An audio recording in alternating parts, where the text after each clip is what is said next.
last week's video, you watched me review the Thomas Heaton tripod setup, the iFootage TC7 with the Acrotech panoramic head.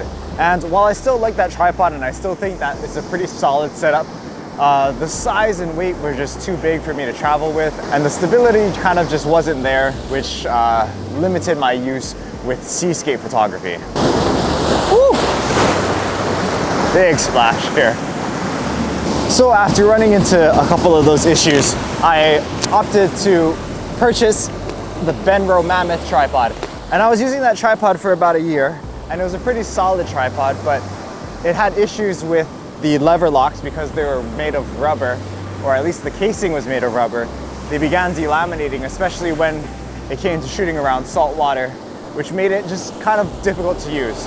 The tripod itself was still solid and still works, but I kind of just got tired of how difficult it was to use. Woo!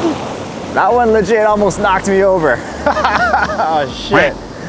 This is not the place that I want to be, actually. This is, I think, a little too deep in. The tide is actually going up a little bit. Crap, this is such a good location. This is such a good spot. Sandy Beach is always changing because the tides keep pushing the sand up and down. And I guess whatever swell happened recently, it washed the tide all the way up, which means all these rocks are exposed. It's a good time to shoot seascapes. So this rock is usually covered in sand, and today it's all exposed. So I wanted to try and shoot this here, but I'm running into issues because the water is literally washing up against the wall, and it's making it extremely difficult to photograph these seascapes here. My lower body is all soaked, including my fanny pack and my jacket. But anyways, going back to the main point of the video. So because I had a couple of those mishaps with my Benro Mammoth, I opted to try a different type of tripod, one that would hopefully fix the issues that I had with using seascapes. So I opted to get the FLM CP, I'm trying to read this thing here, CP34 L4 version 2, I guess. Man, I don't know why they can't make these tripod names easier, but it's a solid tripod, and it fixes the one problem that I had with the Benro Mammoth, which was the delaminating of those twist locks. These guys are made of all metal, so in theory, it should be easier to maneuver around, especially around salt water. The bad habit that I developed is that every time I shoot around salt water, I usually neglect to shower off and clean the tripod because I'm just too focused on, I don't know, just getting on with my day doing other things. And that's a mistake that I made on my part that led to the death of all of my tripods in the past, is not cleaning them immediately after using them around salt water. So I'm gonna try my best to keep in mind that at least if I do shoot around salt water, especially like on a day like this where the entire tripod gets soaked, I definitely have to rinse it off as fast as I can after the shoot. So that's tip number one, to try and make your tripod last as long as possible. Woo! Oh my God, big wave. Woo! Everything is getting knocked over. Oh my God, this is a bad idea.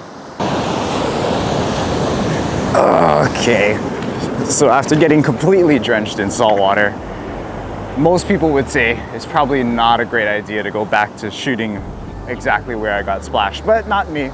I'm going to try and make sure I get the most of this because, I don't know, the next time I show up, the tide might wash away all these rocks, I don't know. And the sky is actually looking like there's a lot of potential in there. So we're just gonna suck it up and try and hope that there's not a monster wave that comes and gets us. So yeah, one of the first things that I look for in a tripod is I look for one that has the 75mm bullhead mount. This allows me to use the panoramic head from Acrotech, the same one that Thomas Heaton uses, but I often do quite a bit of panoramas, and having the technicality to quickly level your ball head, that way all of your motions are fully in axis with the earth, so it just makes creating panoramas super easy. All right, I think this is the strategy that we're gonna use. We have still like 10 minutes till the sun is visible. So what I'm gonna do is I'm gonna step out and talk about the tripod, but I'm gonna leave the tripod there so that it can hold my composition in place. And at least that way, I can stay relatively dry from these waves until the final moment when I have to risk it all and go back down there. The FLM CP34 is actually not that heavy for a big, tall, beefy tripod. It weighs about 4.2 pounds, meaning that it's slightly heavier than the super lightweight iFootage TC7, but it's still a good amount lighter than the Benro Mammoth, which comes in at 5 pounds. So it sits somewhere right in the middle. From my experience, the size and weight haven't been a problem for me taking it out on Seascapes and out on short little hikes, but it's still a little bit on the heavier side. So I found that if I had to do some serious hiking or I just don't want to carry around a big heavy tripod, I've been switching to a smaller version of the FLM tripods, which I'll get to in a minute. But that size and weight and having it be so beefy means that you can leave it in situations like this with waves crashing around. You can still have your camera on, the earth beneath you and all the sand beneath you are shifting underneath you. But because it has enough size and width and stability, the camera doesn't shake as much as if you were using something lighter like the TC7, which would definitely shift around in conditions like this. Okay, starting to get a little bit of action on the horizon. So we can take a little bit of risk now and have some fun here. Anyways, back to the tripod again. This tripod is the tallest tripod that I've ever owned. Coming in at 68 inches, that is 5 feet 8 inches. That definitely is 4 inches taller than me. It's a good 8 inches taller than the TC7, and it's 6 inches taller than the Benro Mammoth. So I am getting a little bit of an upgrade in that sense. Even though the tripod does get taller than me, that's kind of not the point. When you're doing landscape and seascape photography, you don't always necessarily want to extend the tripod to its max height. But what you need that extra height for is to extend the legs into the sand and into the ground. That way you can get the tripod to a nice working height when you're in these type of environments where you have surfaces that are unstable, unsteady. You need to add that extra stability by really jamming in those tripod legs into the sand to get you that extra stability. So that's more so what it's for. It's kind of less so for the height itself. It's more so for what that height gives you and allows you to do when shooting in these type of environments, these crazy environments. There's the sun breaking through the clouds, starting to light up. It just has to break that cloud line and then we should be good. I moved up just a little bit to get just slightly away from this rock, this sand face here. That way if the waves crash up, I'm still kind of below it. Plus I'm closer to the main rocks that I want to photograph. And right now, there's that sun star. It's looking quite beautiful. All I need is a little bit of wave action and we hopefully can get our shot here.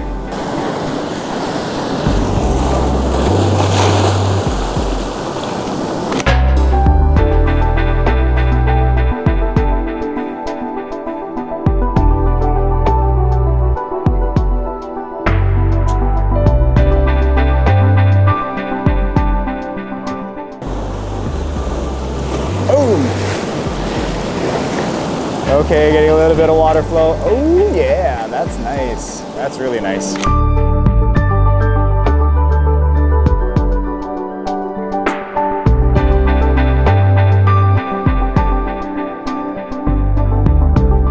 And speaking of digging the tripod legs into the sand, I like to use the Really Right Stuff tripod spikes, and that uses a 3/8 inch screw.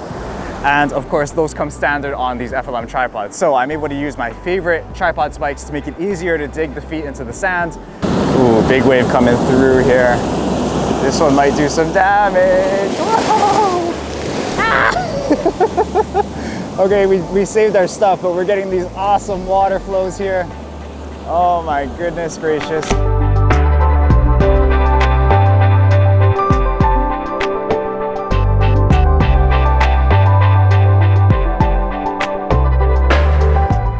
And by far, the most favorite thing, and I mentioned it earlier, about these FLM tripods is the metal twist locks. And the metal twist locks allow me to be in these really crazy environments where everything is covered in salt water and sand. But because there's no rubber on the twist locks, it makes it really easy for me to just twist and adjust my composition, adjust my tripod as needed. There's none of that twisting, but the rubber is twisting, but the lock is still locked. So it really just makes the whole process, especially for seascape photography, so much easier. There's some beautiful light rays coming out right now.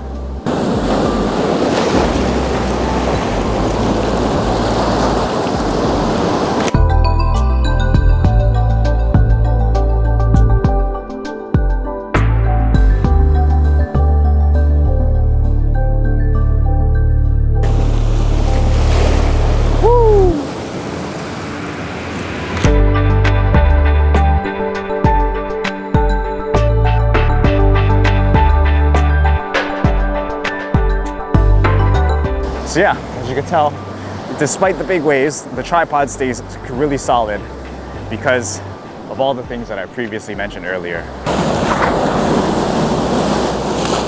Oh yeah, getting some beautiful action right now, beautiful cascades.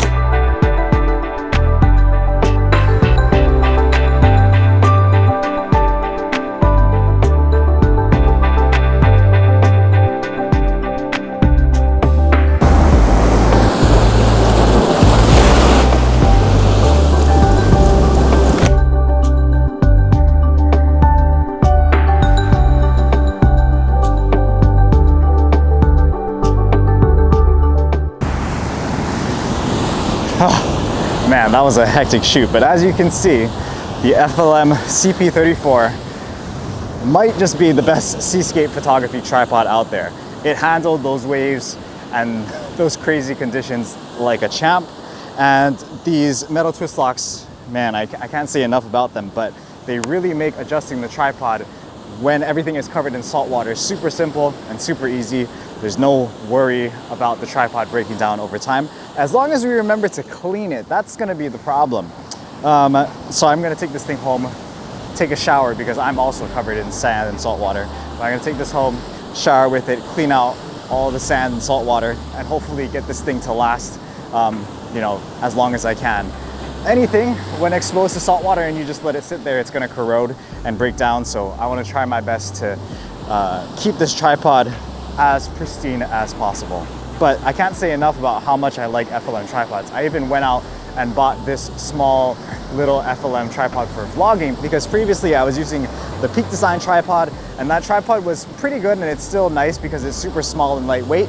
But because it's super small and lightweight, it cannot handle these type of environments like seascapes where I have the vlog camera set up all alone and there's waves crashing around and there's wind blowing. The thing will just knock over. So I ended up buying this small little tripod here. This is the FLM CP30 M5 Hybrid, and it actually has become my favorite tripod to use for vlogging, obviously because it's a small and lightweight but stable tripod. I can put this thing in the middle of the ocean, there can be waves crashing around me, and I'm shooting and this thing is filming and I don't have to worry about it a whole lot as long as I set up my tripod correctly and not on a super unstable surface. But I've also found myself using it as my main tripod when hiking because if I need to really cut down on my size and weight, switching over to this tripod just for that actually has been a really good experience because, let me switch you over here. I've already mentioned that this tripod here, the CP34, can get super tall, but the CP30 can actually get quite tall as well. It's a five section tripod,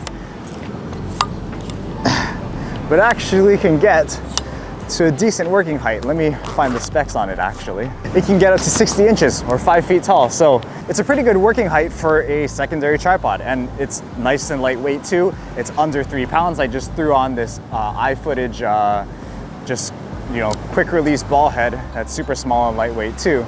So yeah, I really dig these two tripods, and I think they're probably going to be my main tripods going forward.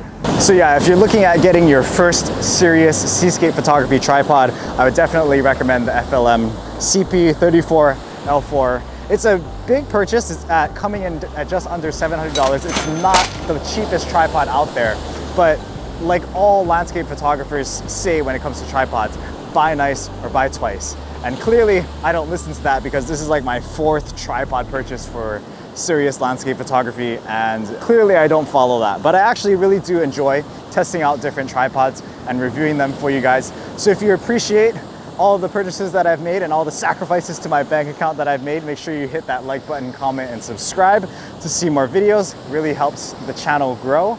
But yeah, stay tuned for more videos. If you have any questions, leave them in the comments. And I'll see you guys next week for another video. Peace out.